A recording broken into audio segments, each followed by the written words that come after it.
ஏன்னா அந்த கவுன்சிலிங் வந்தால் தான் நீங்கள் நினைக்கிறது சரியா தப்பா, நீங்கள் எந்த விஷயங்களை டச் பண்ணுறீங்க, எந்த விஷயங்களை ஹீலாகிறதுக்கு ட்ரை பண்ணுறீங்க, இது சரியா தப்பாங்கிற விஷயங்கள்லாம் கவுன்சிலிங்கில் தான் சொல்ல முடியும்.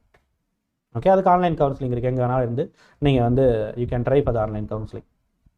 ஒரு 1 hour அப்படிங்கிறத நீங்கள் ஸ்பெண்ட் பண்ணால் போதும். அதில் நான் அது எல்லாத்தையும் கொஞ்சம் கைட் பண்ணுவேன். அதுக்கப்புறம் சிபிடிக்கு போகலாம். காக்னிட்டிவ் பிஹேவியர் தெரப்பி இருக்குது. ஸோ நம்மளுடைய சைக்காலஜிஸ்ட் இருக்கிறாங்க, அவங்க உங்களை அனலைஸ் பண்ணி அவங்க உங்களை கைட் பண்ணுவாங்க. இதை எப்படி அடுத்தடுத்த கட்டங்களுக்கு கொண்டு போய் இந்த நம்மளை பற்றி அனலைஸ் பண்ண விரும்புகிற இந்த விஷயங்கள், இந்த அனலைஸ் பண்ண இந்த கண்டென்ட், இது எல்லா கண்டென்ட்டையும் வச்சு அப்படியே நம்ம ஹீலிங் எப்படி கொண்டு போகிறது, இந்த மாதிரி விஷயங்கள் எல்லாத்தையும் நம்ம வந்து அங்கே ட்ரை பண்ணுவோம். That can give the good result. CBT நான் ஃபஸ்ட்டு ஒரு 4 செஷன்ங்கிறது ஸ்டார்ட் பண்ணலாம், அப்படியே போவோம். That's how it is.